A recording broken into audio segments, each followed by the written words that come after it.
这个孔官，看来刘德昭是铁了心要将这3个百姓屈打成招了。主子，我实在看不下去了，我必须要阻止他们。我眼下好歹也是奉旨查处书剑一案的钦差大臣，纵然无权过问山西的地方政务，但刘德昭应该也不敢把我怎么样。这样吧，你先去击鼓鸣冤。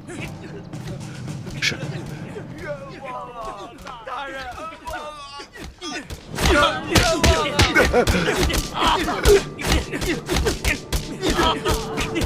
大人。你干什么呢？要干什么？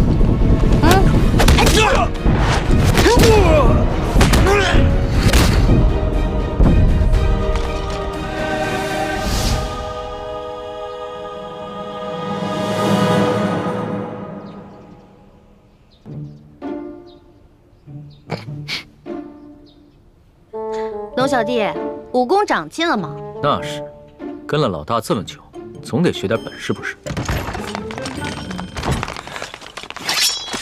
干什么？你们干什么？我们家大人奉旨前来山西查案，还不赶紧让你们巡抚大人出来迎接？你们真是钦差大人？圣旨在此，还有假吗？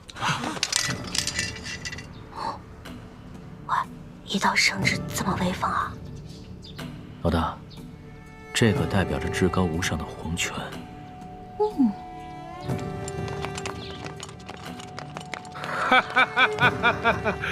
龙大人，刘德昭恭迎钦差大人。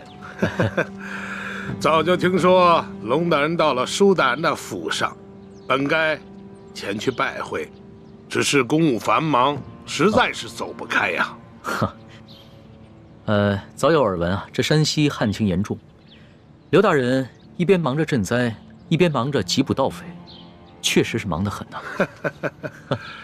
龙大人此次来奉旨调查舒大人遇刺一案，不知办得怎么样了？今日龙大人来，可是想让本府助你一臂之力？确实是需要巡抚大人相助之处啊。本府定当全力配合。哎，不过龙大人，你也看到了，本府现在正在审理一起盗匪之案。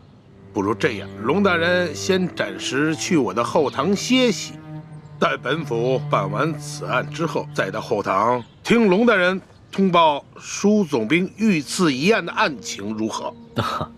刘大人，这3天前夜里发生的重大盗匪案，没想到今日就抓到了匪徒，刘大人的办案效率实在是让我钦佩。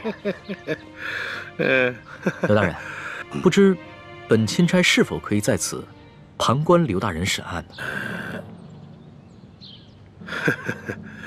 龙大人呐，你不过是奉旨来查办舒总兵遇刺一案的，这盗匪之案呢，与舒案呐，没有任何之相关联。哎呀，若是要旁听的话，不太合适吧？刘大人，本钦差只是旁观而已，绝不干扰刘大人办案。再说了，等本钦差回了宫以后啊，这皇上问起在山西的见闻，我也好将刘大人的这高效办案的美名上达天听啊！哎呀，龙大人若是执意要旁听的话，那就堂上请。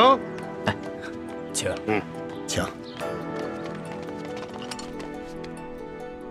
刘大人，这3个就是劫银劫粮的盗匪吗？不错，现下人证物证俱在，可是他们抵死不招。大人，老朽实属冤枉啊！大人，刘大人，不知有何人证物证，可否给本钦差瞧瞧？龙大人，你可是奉旨前来查办舒总兵遇刺一案，好像这个案子与你的案子没有任何关系吧？你只静静的旁观就好了。这具体的案情，本府无可奉告。王13、谢大牛、胡二狗，你们现在可冤招了！冤枉啊！大人，冤枉啊！小民冤枉啊！好一帮刁民，看来不动大刑，尔等是不会招供的。来呀！大刑伺候。大人饶命啊！大人，冤枉啊！大人，冤枉啊！冤枉啊！大人，饶命啊！如今人证物证俱在，你们是抵不了赖的，还是老老实实的招认了吧，免得再受这皮肉之苦。大人，大人，老朽自打进了这个公堂，我就知道我不可能活着出去了。老朽经不起如此大刑，老朽冤诏啊，大人！我二狗、谢大牛，你们呢？小人冤枉啊！大人，王十三，你就先招吧。大人，我招。大人，老朽我实在是不知道该招些什么呀。好，你们3个人那是办不了翻墙入室、劫官银官粮的大事的，你们必然还有其他的同伙，而那些同伙也必定不是普通人，那些人应该是盘踞在牛角寨上的潜明余孽，才会如此的胆大包天，是不是啊？大人，大人，您说是就是吧？那你就将如何勾结牛角寨贼人的经过，如实的招来吧。这经过，大人，老朽年老昏聩，这经过我实在是记不清了，就以大人调查的为准吧。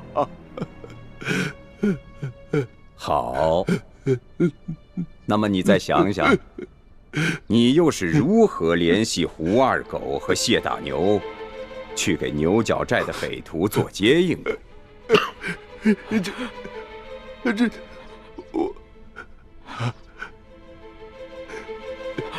这位老伯，你我素不相识，你要认罪是你的事，可不能胡乱拍咬我们呢。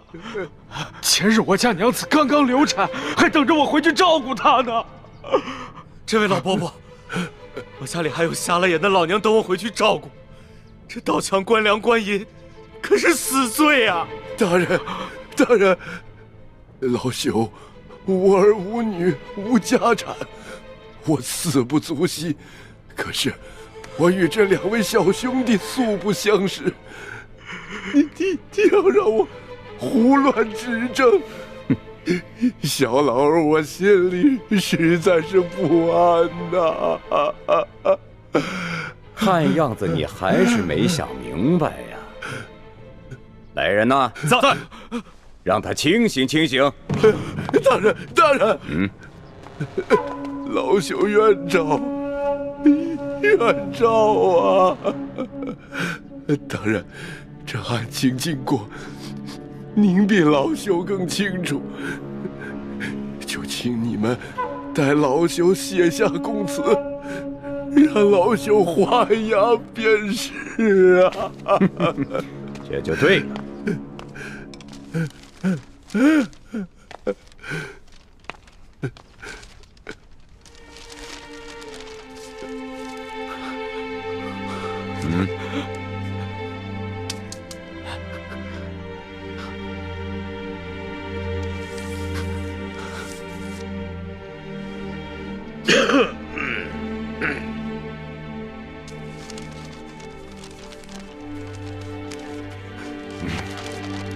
来人呐，在，把王13押下去。是。大老爷，走，你们关闭民房啊！胡二狗、谢大牛、王13都已经招了，你们还要顽抗吗？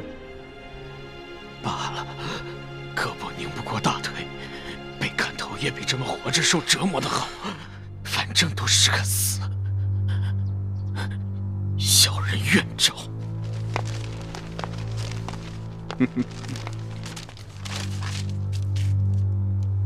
有劳大人转告小人娘子，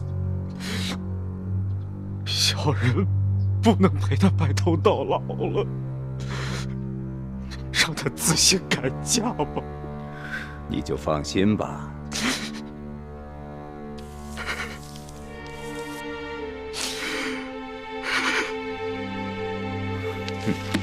来人，在，把胡二给我带下去。是。走。哎呀，谢大牛，就剩下你一个人了，怎么着啊？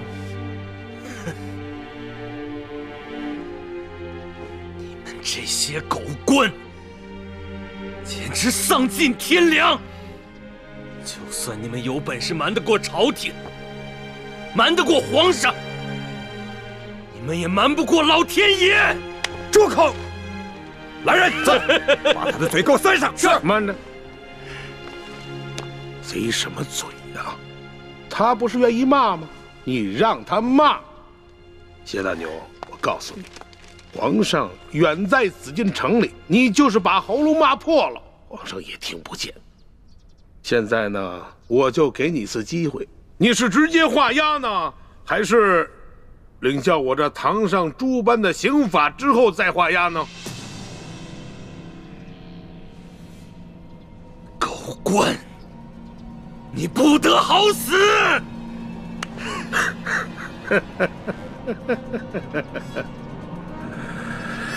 动刑！慢着，不能动刑。刘大人，想不到如此一起惊天大案，你们居然是如此办理的，真是让本钦差大开眼界。龙大人，有些事情你是不知道的。此地民风向来是彪悍奸诈，这几个人装出一副可怜的模样，不过是想博取龙大人的同情罢了。尤其是这个谢大牛，他爹曾是牛角寨上前明余孽中的一员，前2年刚被判了腰斩，而且那起案子就是谢大牛他娘亲自出手的。可是我实在没有想到啊，如今他谢大牛长大了，仍然与这牛角寨暗中勾结。当初我娘出手，害得我爹被腰斩。我一直以为我娘做得对，我爹就是个大逆不道的糊涂虫，他该死。可我如今才明白，是我娘错了，是我娘错了。这大清的天，简直比锅底还要黑呀！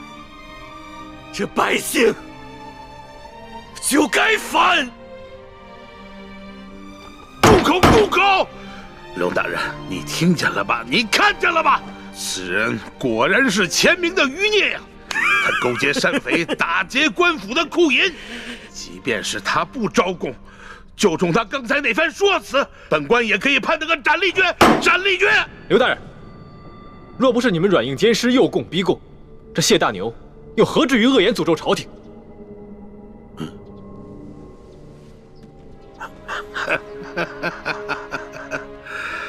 龙大人啊，这2位，一个是您的贴身丫鬟，一个呢是您的贴身护卫，算起来也是您的奴才。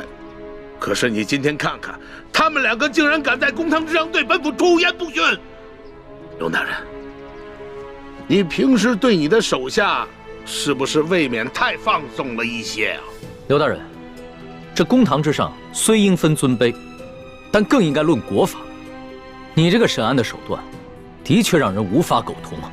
哼，龙大人，这说起来，你虽然乃是一个奉旨办案的钦差，不过是官拜5品，比起我这2品的大员来说，似乎是还低了这么几级吧。而且这圣旨上写的是明明白白，你龙大人是来办理舒总兵遇刺一案的。龙大人啊，你这干涉我地方的刑案，恐怕是不合体力吧？刘大人，下官的官职是比你低，可是你就不怕下官回了京城以后，向皇上交旨之时弹劾你吗？龙大人，皇上虽然年少，但他却是圣明的天子，我想他不会听一面之词的。龙大人啊，你这一路辛苦了，我看还是到后堂先歇息吧。待本府审完这起案子之后，再同你好好交流交流同僚之谊吧。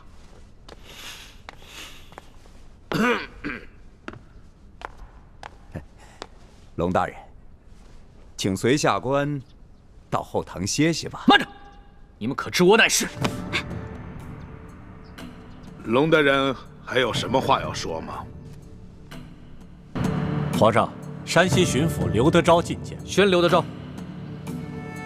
这，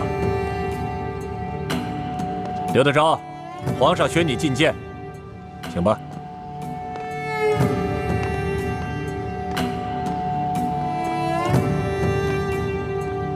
刘德昭，还不赶快跪下拜见皇上？山西巡抚刘德昭叩见皇上。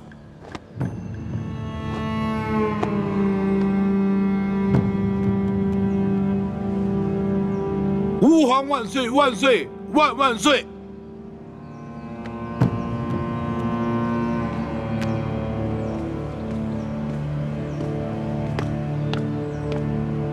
刘大人，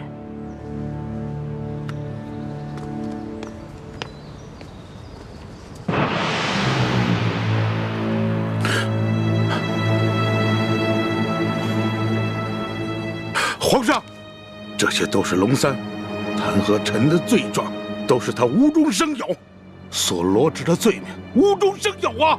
刘德昭，钦差大人与你无冤无仇，为何要无中生有罗织罪名来诬告你？回皇上的话，这龙三向臣索贿不成，所以怀恨在心。他暗中勾结牛角寨上的悍匪，盗抢我府库的官银，还有这龙三，他私刻玉玺，伪造密旨，干涉我山西地方政务。皇上，这一桩桩一件件，臣据查实。皇上，请皇上明察。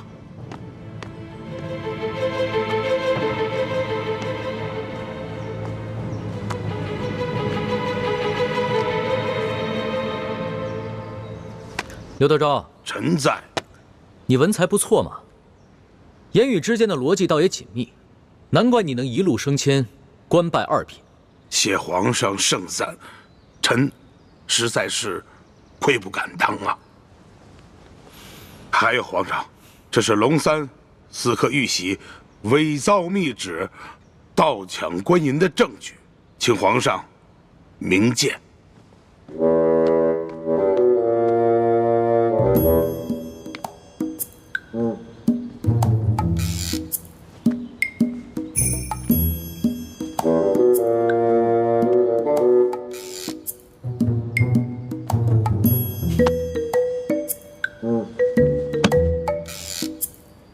没错，这个玉玺和密旨都是假的。皇上，除了这些物证以外，臣还有人证。此人证乃是山西总兵书监大人府上的管家，他可以作证。这龙三在借住书府期间，曾经率领手下乔装改扮，勾结山匪盗抢官府库银。如果皇上想亲自预审此案的话，可召此人进宫质询，此案可立百于天下。不必了，这儿有3个人证，个个都比你那个书府的管家重要。他们每一个都能证明这龙三假传圣旨，伪造玉玺，乔装改扮盗抢官银，甚至还谋害朝廷命官，杀了你手下一员姓杨的参将。吾皇圣明啊！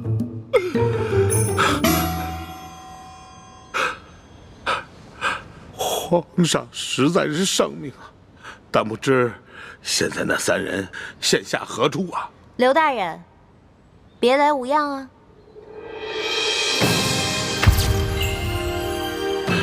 皇上，此女子乃是龙三的贴身丫鬟呀。刘德昭，我也是证人之一，你可还记得我？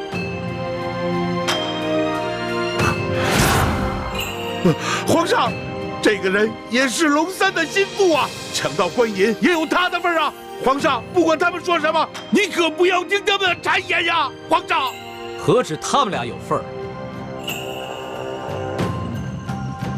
刘德昭，臣子，你为何不抬起头来看看朕？臣第一次拜见天颜，内心诚惶诚恐，臣不敢直视天威，所以朕让你抬起头来，仔细的看看朕。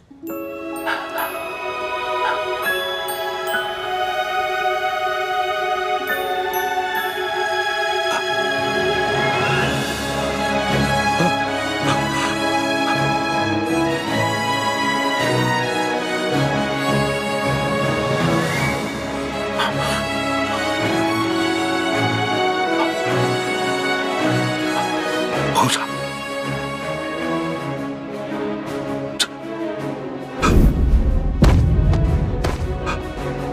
朕万死！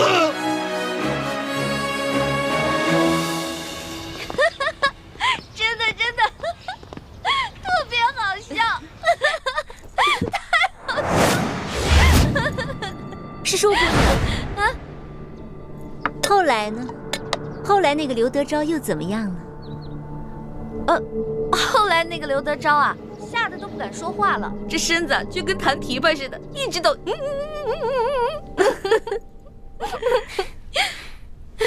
还真是有趣。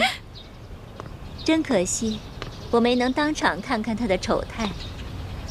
哎呀，你还好没到现场去看他那个丑态，你都不知道当时啊一股恶臭。结果你猜怎么着？吓得那厮尿裤子了！哎呦，臭的我呀！龙小弟赶紧叫人把他给拖走了。真是没想到，那个刘德昭当初在山西作威作福不可一世，原来这么脓包啊！可不嘛，你都不知道，被拖出去的时候，那厮吓得都不敢说话了，那眼睛是往上翻的，然后吐着白沫，就这样，基本就这样的。这永乐斋这么热闹啊！皇上吉祥，皇上吉祥。臣参见皇上。哎，不必多礼。这个永乐斋啊，是紫禁城里边最自由、最轻松，也是最开心的地方，大家随意就好了。一欢呐，一欢，你可真是朕的开心果啊！朕每次一见到你，一见到你的笑容，听到你的笑声，就觉得浑身神清气爽，心里充满了阳光。龙小弟，你可是堂堂的皇上，你怎么能学别人听壁角呢？朕还用得着听壁角啊？你这个声音啊，隔着院墙都能听得见。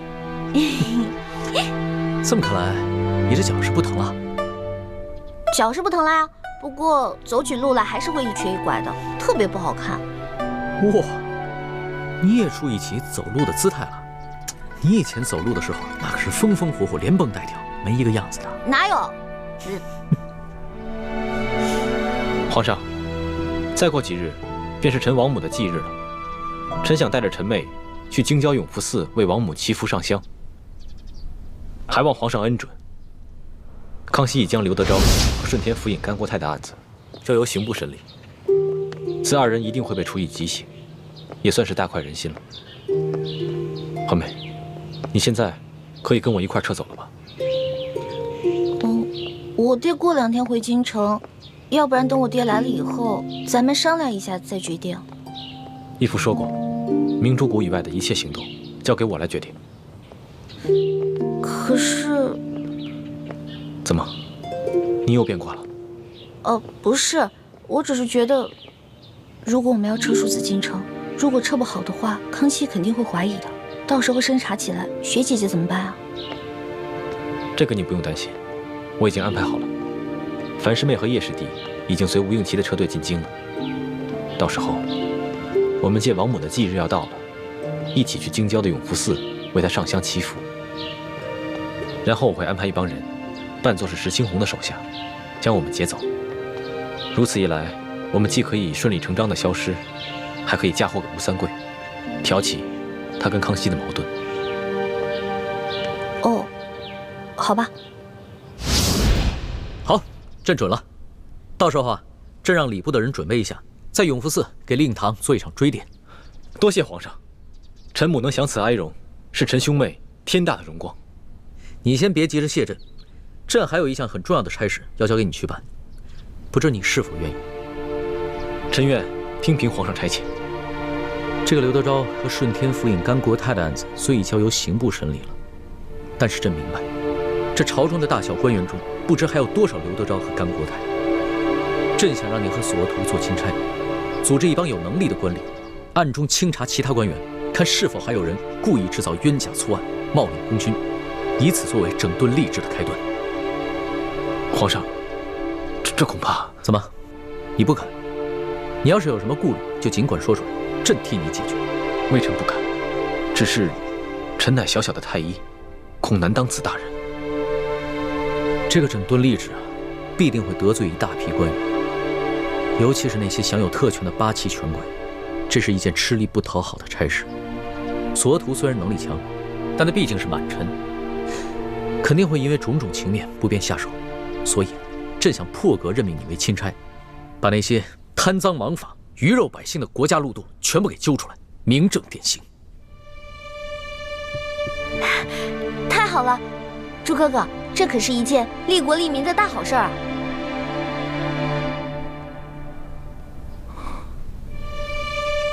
李爱卿，朕思前想后，这满朝文武，只有你最能堪此重任。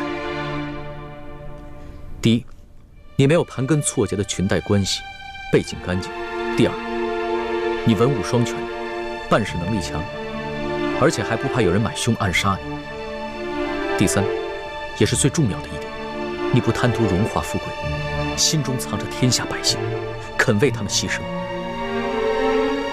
锦清，你可愿意？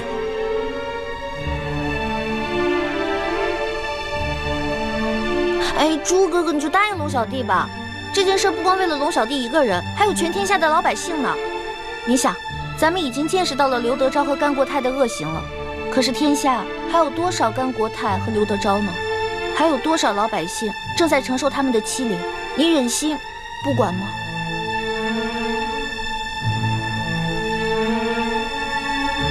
微臣遵旨。太好了，我就知道朱哥哥不会让我失望的。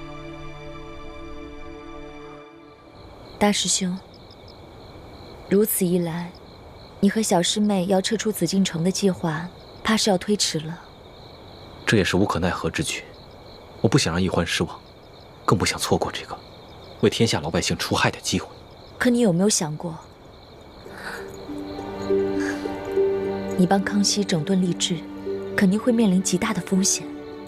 就算你最后千辛万苦做成了，也是替康熙做嫁衣。到头来，老百姓感激的只会是康熙，不会是你。我想好了，我会借此机会，在清廷当中掀起一番大的波澜，挑起朝中各大权贵对康熙的不满。如此一来，老百姓既得了利，又能激起康熙跟群臣的内斗，引发他们的内乱。还是大师兄思虑周详。说实话，我心里也很纠结。如果我跟易欢撤走，只留下你一个人在这宫里，完成寻找铜匣跟查找内奸的任务，实在是太危险了。我们也太自私了。大师兄，我知道你心里装着我们每一个人，你希望把每一件事都做到完美，对得起我们所有人。可是这样的话，你会很累的。就像这一次你决定留下来，那小师妹和康熙又会继续朝夕相处，这对你来说实在是一种折磨。若易欢能像你这样了解我，在乎我的感受，那就好了。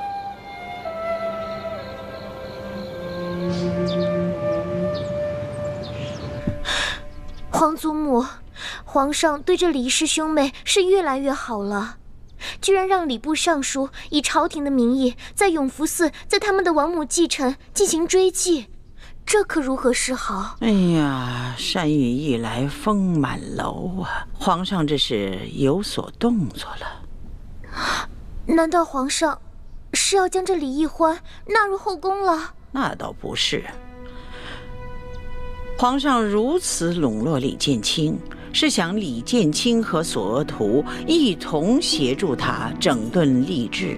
皇上这次微服私访之后，心境大变，言行激进的，哀家是担心他掌握不了分寸，动摇了朝纲啊。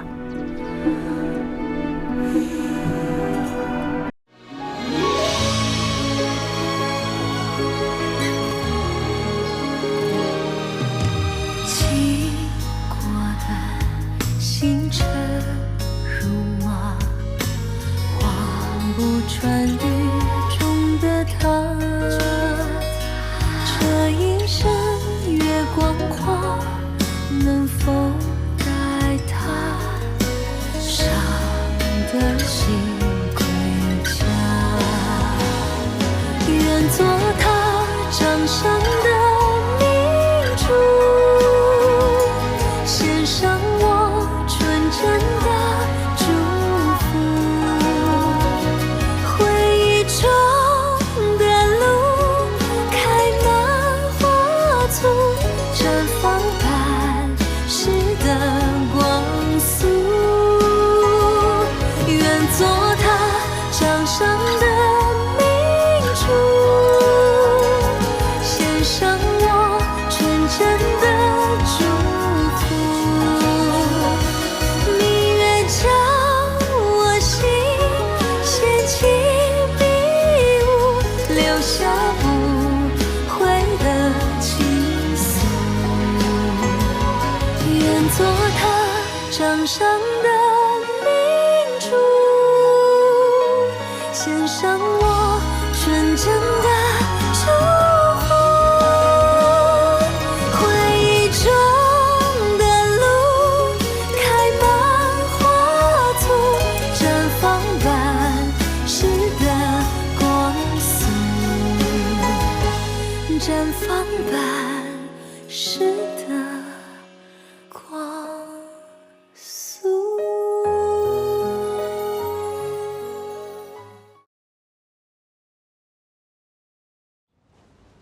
启禀太皇太后，臣父已给微臣在滇都定下了一门亲事。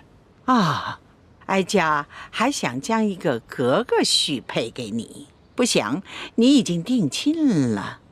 哎，这样也好，免得你父王埋怨哀家，将2个儿子都招了女婿留到京城，让他在身边都没有一个继续孝敬的人了。多谢太皇太后垂爱，是微臣无福，微臣一家都特别感恩朝廷的关怀。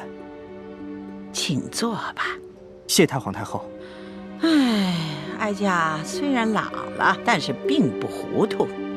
哀家知道平西王对大清是忠心耿耿的，所以你一到京，哀家就想召你来见见。太皇太后和朕呢，还特意为平西王准备了一份厚礼。来人，将礼物拿上来。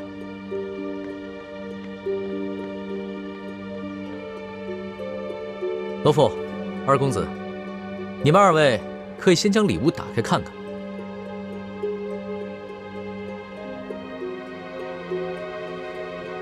臣遵旨。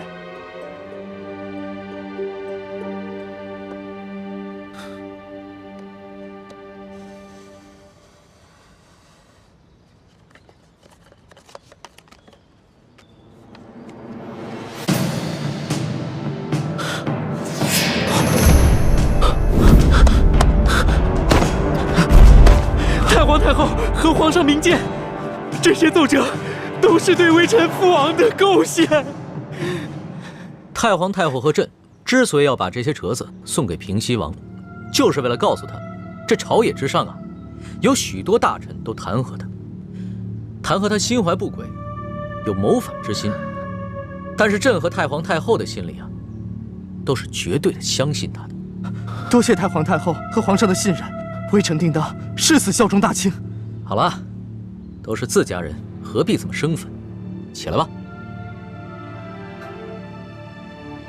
建宁，还不赶紧把额驸扶起来！来，起来吧，二公子。你回到云南后，代哀家问候你父王好。另外，哀家给你母亲侧王妃准备了一点心意，顺便带回去。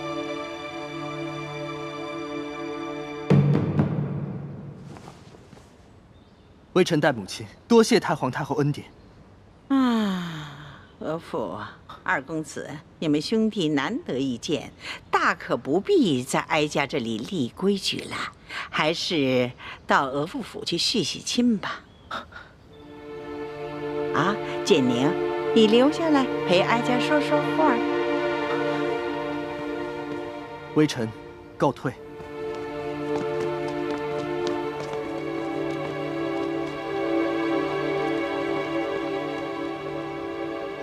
皇额娘，唉，当初先帝要把你嫁给吴应熊，哀家本来是不同意，但是谁叫你是爱新觉罗氏的子孙呢？建宁明白，建宁定会好好侍奉夫君，替皇额娘分忧。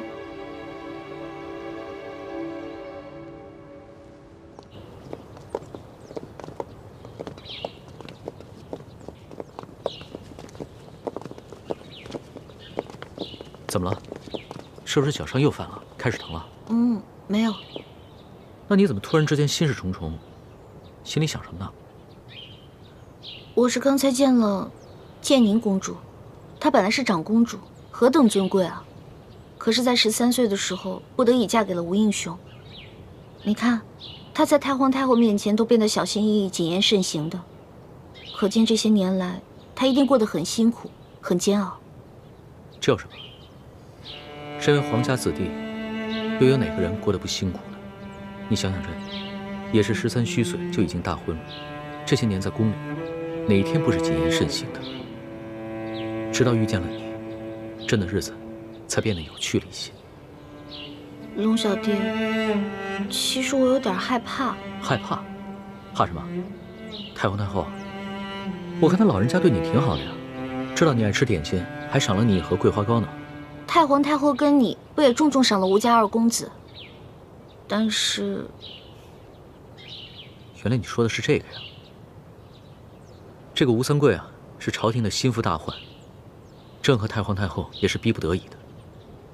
你又不牵扯政事，也不必别人家头疼，你就跟着犯晕呢。龙小弟，我有一种感觉，平时没人的时候，你在我面前就是我的龙小弟。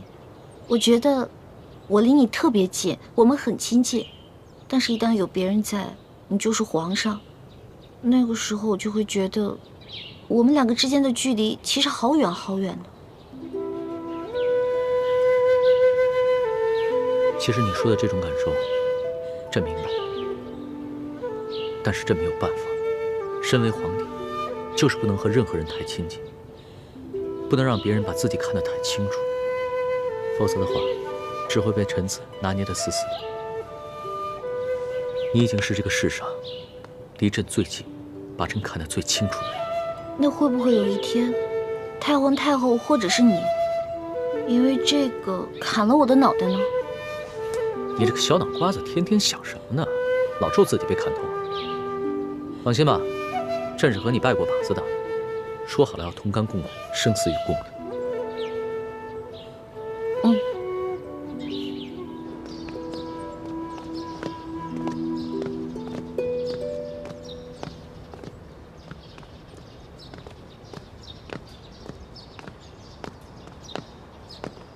李公公啊，皇上在吗？索大人啊，皇上跟史淑姑娘去了永乐斋，要过一阵子才回来。索大人，稍候一下。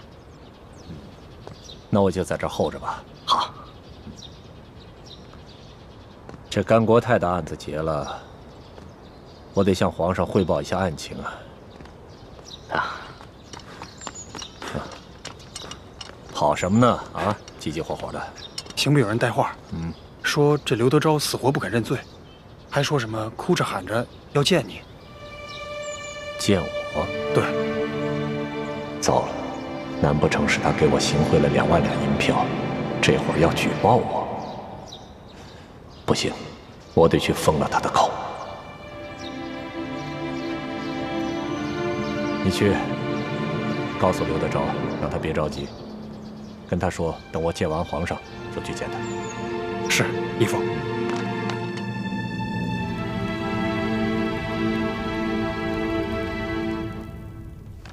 刘德昭，快起来！索大人到了。带去。刘德昭，你到底还有什么事想见本官啊？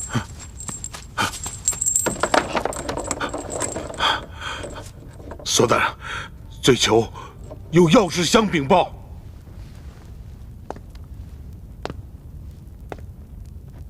你到底还有什么事啊？啊？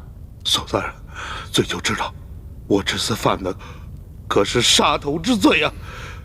可是我仍然想戴罪立功，想换取我那继室夫人秋敏，还有她腹中胎儿的2条性命啊！索大人，你呀，你想的挺美的，你还没想明白呀？自己犯多大的罪你没数啊？啊？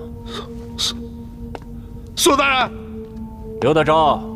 你犯的是诛9族大罪，现在新上任的山西巡抚已经将你的继室裘敏，还有他的弟弟裘贵、一干人等全部捉拿了，不日就会押解进京，跟你一起当街问斩。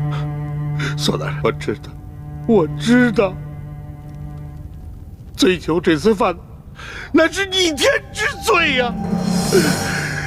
可是索大人，我所要举报的，那也是非同小可呀。是关于丽妃娘娘的一个秘密，对于皇后，还有索大人，乃至和盛里整个家族。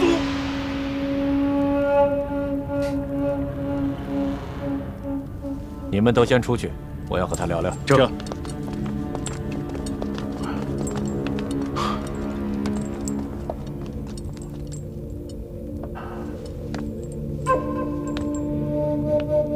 刘德昭，你想好了？若你举报之事确有价值，那本官可以保证，把你夫人裘敏和她腹中的胎儿保下来。这大人呐，我会啊！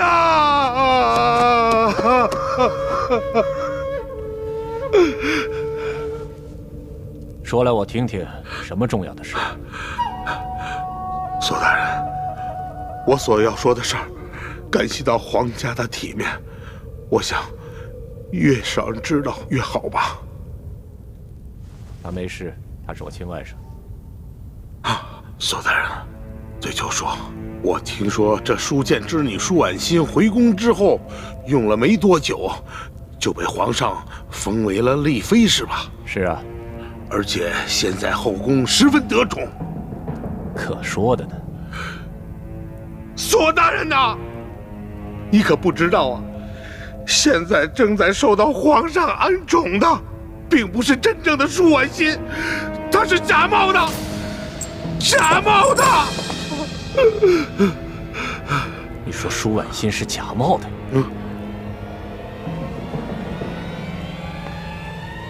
这个丽妃娘娘是个假丽妃。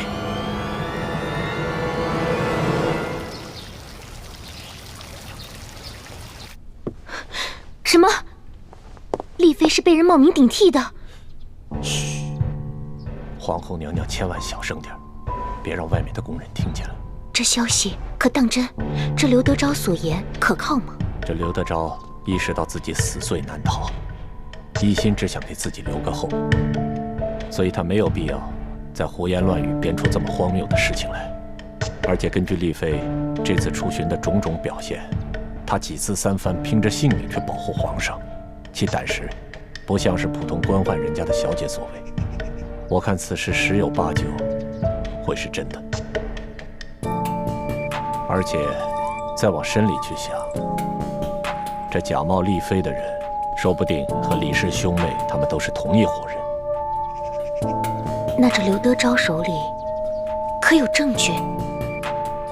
没有，就是因为他手里没有证据，所以他才不敢声张，只是拼着命的想要见我，想私下里和我做个交易。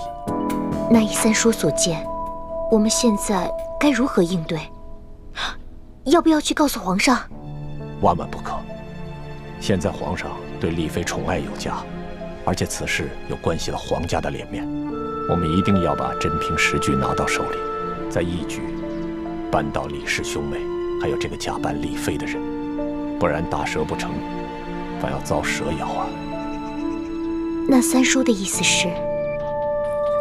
现在唯一的铁证就是活着的舒婉心。我会悄悄地派人去趟山西，通知山西新巡抚，让他设法悄悄放掉裘贵和裘敏姐弟俩。我们让裘贵替我们找到真正的舒婉心。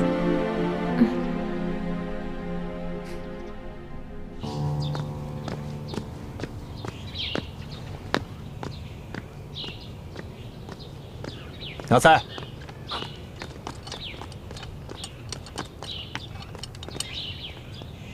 安排一个可靠的人，把这封信交给裘贵，告诉他，只要他能找到真正的舒婉心，便可以戴罪立功。不仅他和他姐姐的命可以保住，就连刘德昭都可以罪减一等，保住性命。您放心，这事儿就包在我身上。去吧。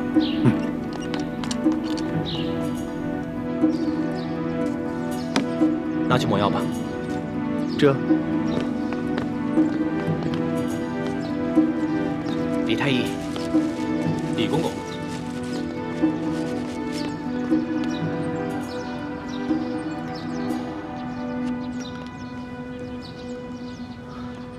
叔父的意思是，纳赛和索额图又在想办法暗算我和奕欢。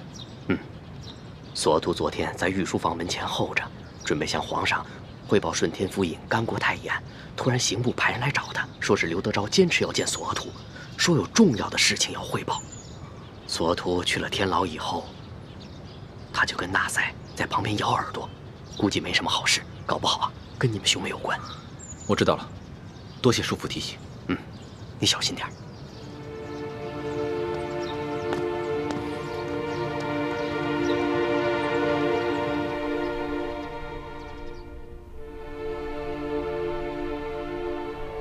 大师兄，我怀疑刘德昭他把我假冒舒婉心之事通给索额图了。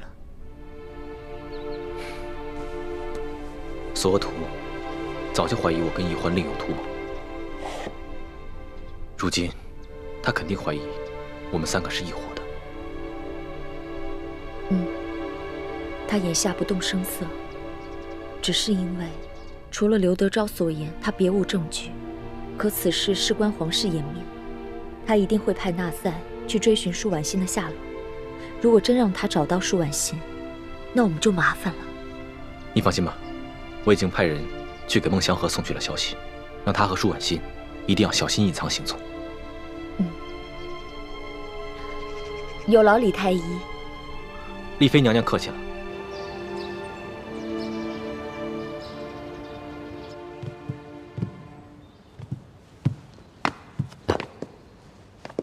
皇上，这些就是吴应奇从云南押送进京的永历帝遗物。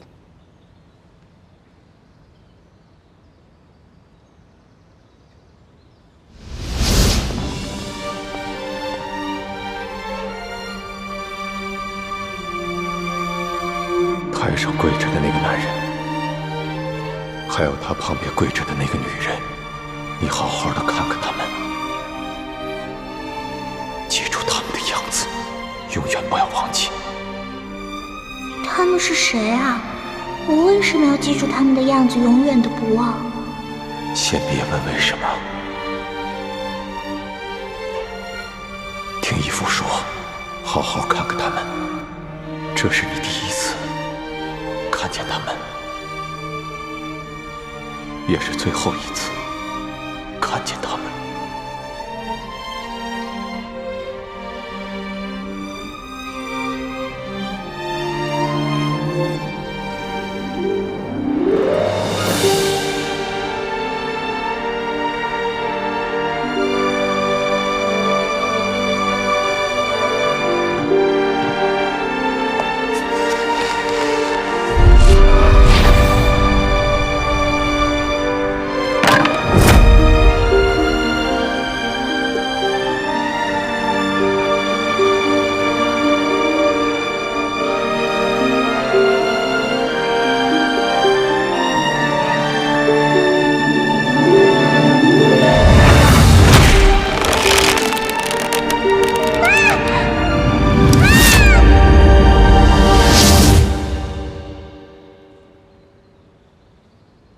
老大，想什么呢？没有，我只是在想，永历作为前明最后一个皇帝，日子一定不好过。他在被平西王绞杀之时，又作何感想呢？还能作何感想？这亡国之君呢，不如丧家之犬。朕看了这些遗物，也很受震动。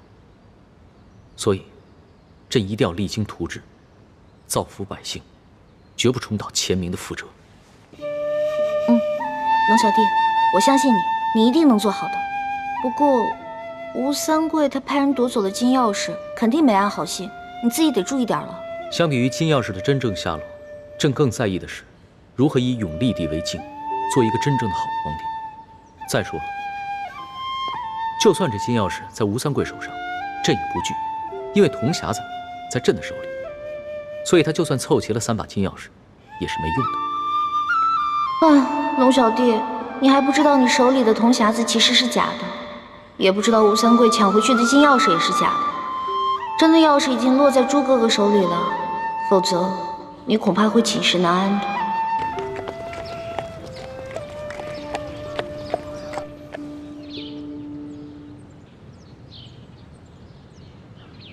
这把金钥匙是假的。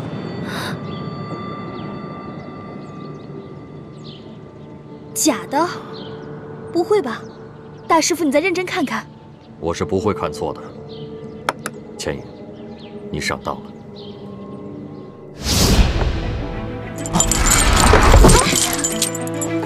那就有劳姑娘了。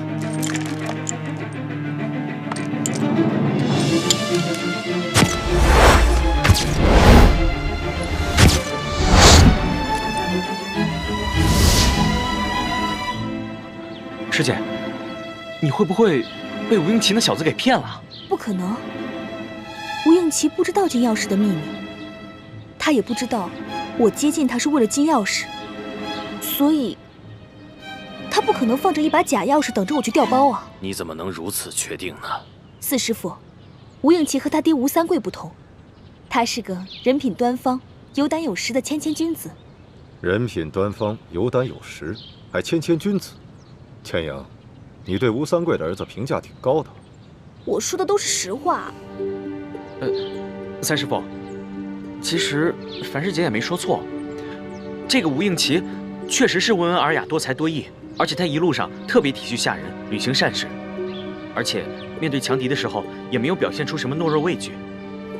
其实说真的，如果他不是吴三桂的儿子，弟子我也是真想和他结交的。哼，有其父必有其子，吴三桂这种大汉奸，怎么可能教得出这么好的儿子？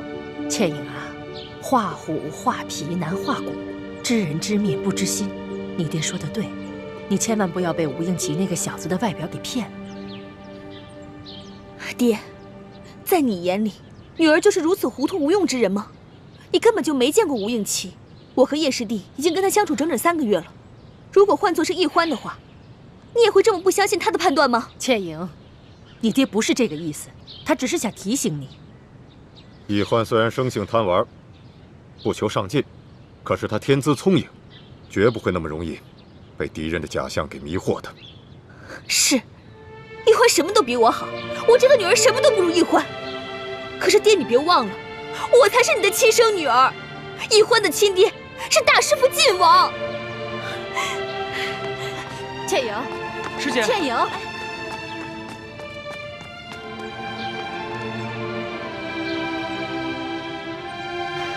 这孩子，你以后跟女儿说话就不能温和一点吗？难怪女儿怪你偏心。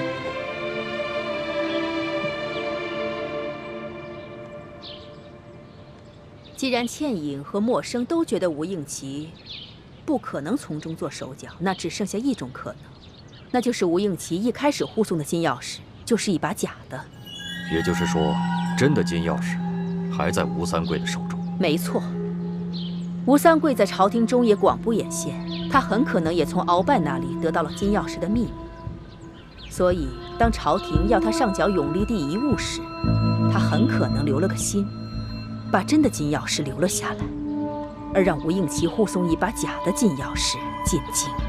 既然金钥匙是假的，那他又何必把他追回来呢？还铤而走险，把山西总兵舒建给杀了。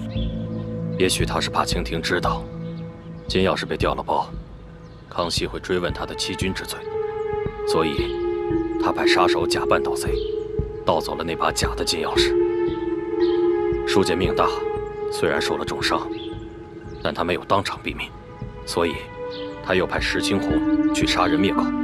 但他万没有想到，山西巡抚刘德昭也想杀舒建灭口，还派出了义成。义成撞破了石青红要杀舒建的真相，反而让康熙知道了劫杀舒建的是他吴三桂。四师傅、五师傅说的都很有道理。康熙表面上维护吴三桂，其实心里对他很是猜疑。我觉得这倒是我们的一个绝佳的好机会。太子，如今你跟奕欢还有倾城，已经完全取得了康熙的信任。你们接下来的任务就是继续潜伏在紫禁城中，查出鳌拜安插在我们明珠谷的内奸，找到真正的铜匣。好，铜匣是在宫里找到的，也是在宫里被调包的。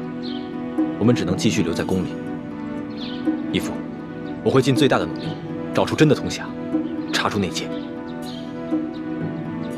默生，吴应期不是邀请你跟倩影一起去云南吗？真的金钥匙一定还在吴三桂的手中，你就顺势答应他，跟他一块去云南。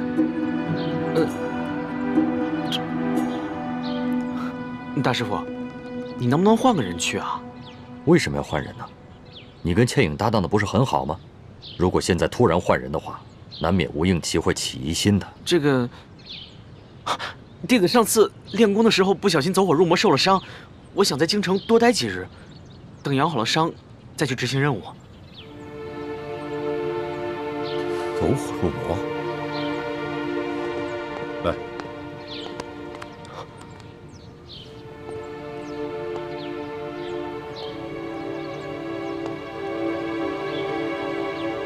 默生的确曾走火入魔，伤及内脏，至今未愈。而且默生的肝气郁结，脏腑之中有一股抑郁之气。默生，你到底有什么心事？为什么好端端的练功时会走火入魔呢？弟子只是不小心受的伤，并无大碍的。来，默生，让爹看看。来。你干嘛打孩子呀？爹，三师傅都说了我已经走火入魔受了伤，你为什么还要打我？给我闭嘴！你怎么想的我不清楚吗？你必须跟倩影去云南啊！想借机在京城待着，门都没有。四师傅，叶师弟内伤未愈，想要留在京城也是情有可原的。太子，你别替他求情，他心里藏着大逆不道的心思，我要把他打醒。明章，四师傅，叶师弟的心病我知道，这是我们师兄弟之间的事情，就交给我们自己解决吧。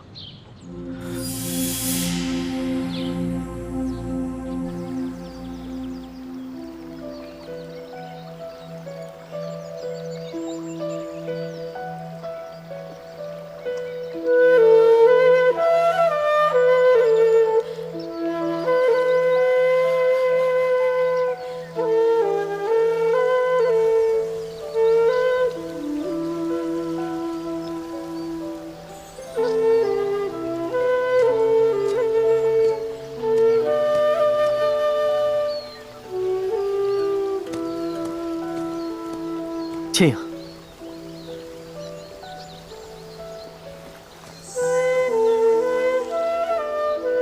倩影，你怎么了？没什么，只是沙子迷了眼睛。这湖边哪来的沙子呀？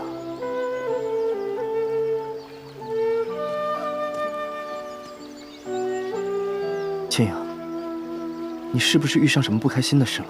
告诉我，也许心里会好受一些。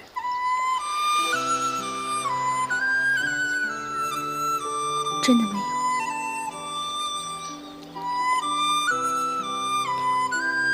既然你不想说，那就算了。不过人生苦短，我们不应该再纠结那些不开心的事情了，好吗？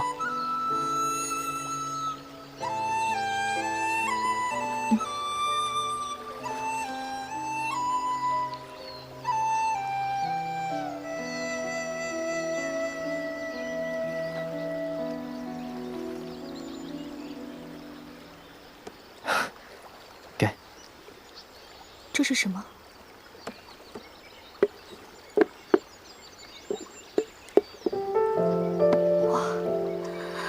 好漂亮的金面具啊！不过，这实在是太贵重了，倩影不敢收。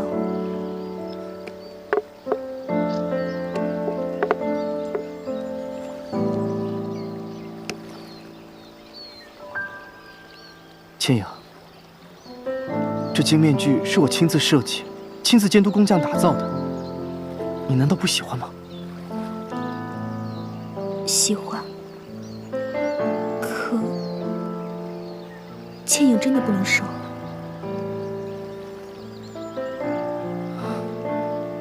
倩影，这是我第一次送女孩子东西，难道直到现在你还不明白我的心意吗？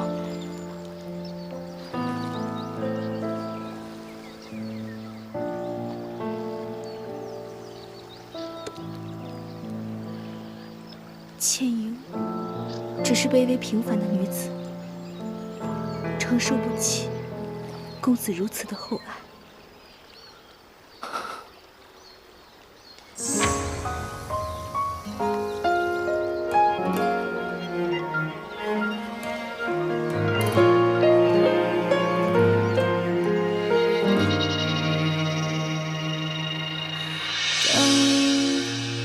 何时天会晴？雨后的世界一片安静。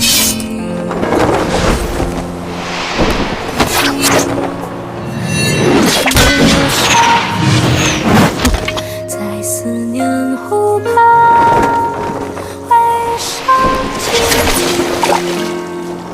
我在黑夜。 在这里，你在哪里？思念无来及，今夕而行。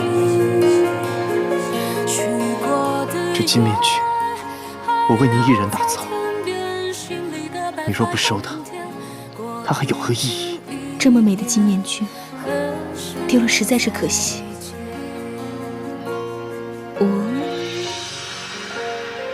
公子直接给我戴上吧。 好。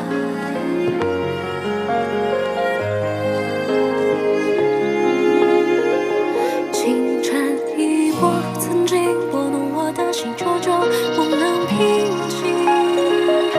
梦何时才会清醒？醒来之后，只想看你的眼睛。我在黑夜等你的黎明，我在这里，你在哪里？思念无来及，今夕何夕？许过的愿还留在天边，心里的白发又平添。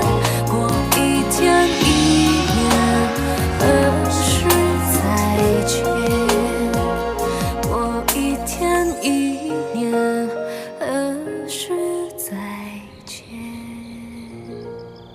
叶师弟。 来，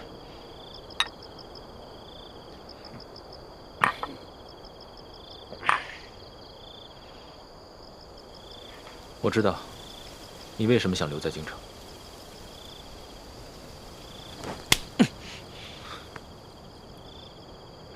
对不起啊，大师兄，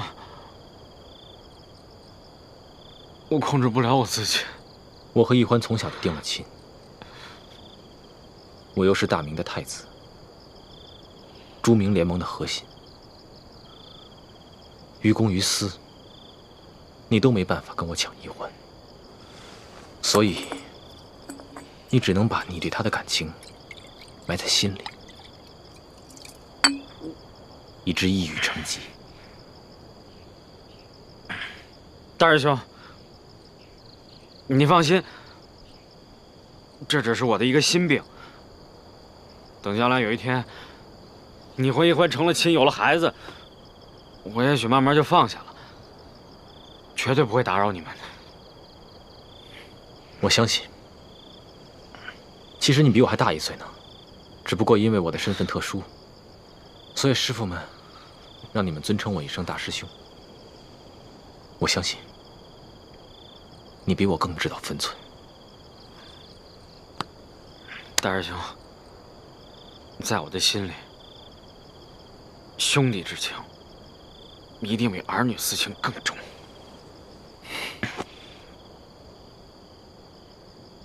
但有一件事憋在我心里很久很久了，我不知道该不该跟你说。既然是兄弟，就应该无话不谈。我在山西照顾小师妹的那几天里，小师妹昏迷的时候，嘴里面一直喊着“朱哥哥，朱哥哥”，还有龙小弟，龙小弟。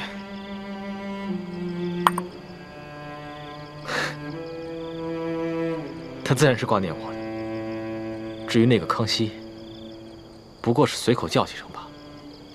可是那天晚上，我照顾他一晚上，亲耳听见他只叫了7声“周哥哥”，但是却叫了76声“龙小弟”。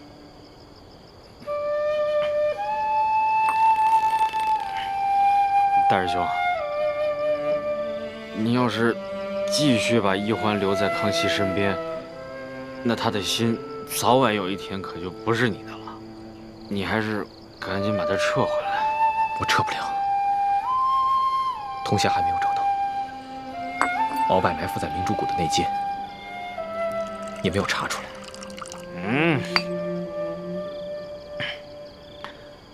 如果一欢做了大清皇帝的女人，你纵然光复大明成功了，有什么意义啊？光复大明是我此生最大的责任，可你却是我的命。如果没有了你，那我做什么都没有意义。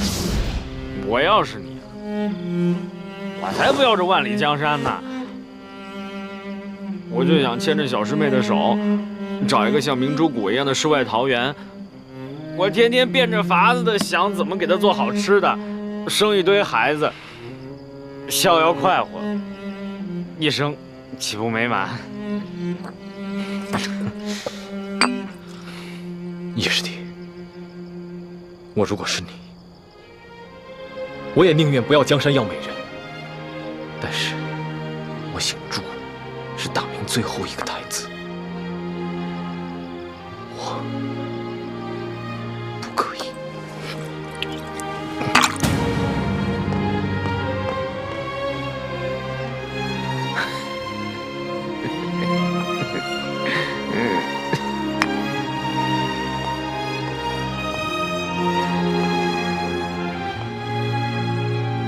大师兄，若是小师妹做了大清皇帝的女人，你纵然光复大明成功了，又有何意义啊？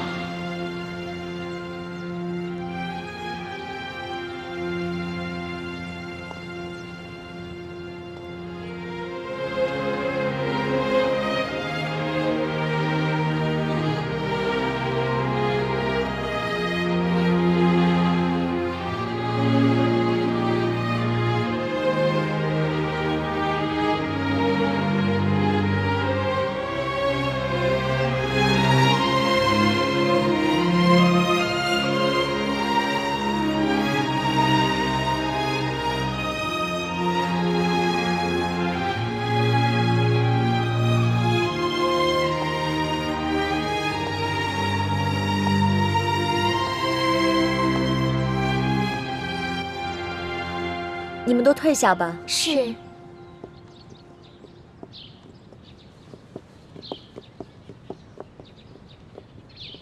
来，快坐下。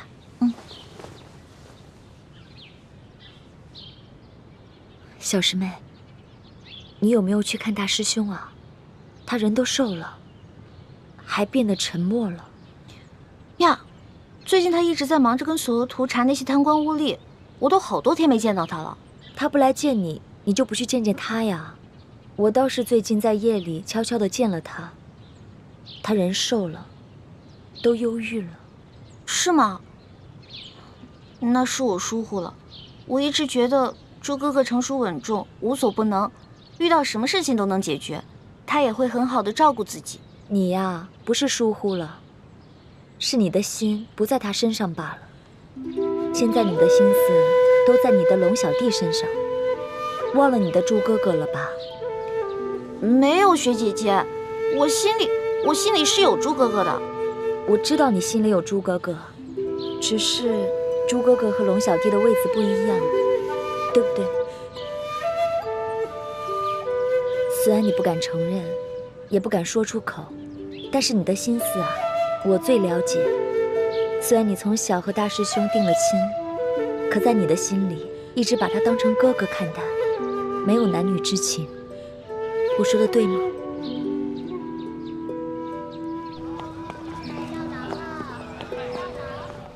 您来了，掌柜的，这具肝火明目的药材到齐了没有？都到齐了，全在后院。要不您自己去看看？好嘞，请。雪姐姐，其实我之前一直不明白我对朱哥哥到底是什么感情，我是最近才想清楚的。雪姐姐，你是怎么知道的？因为爱一个人，就一定会想要独占他，而你从小就知道我很喜欢大师兄，可你从来不吃醋，还没心没肺的跟我做姐妹，所以我就知道你对大师兄的感情和我对大师兄的感情是完全不一样的。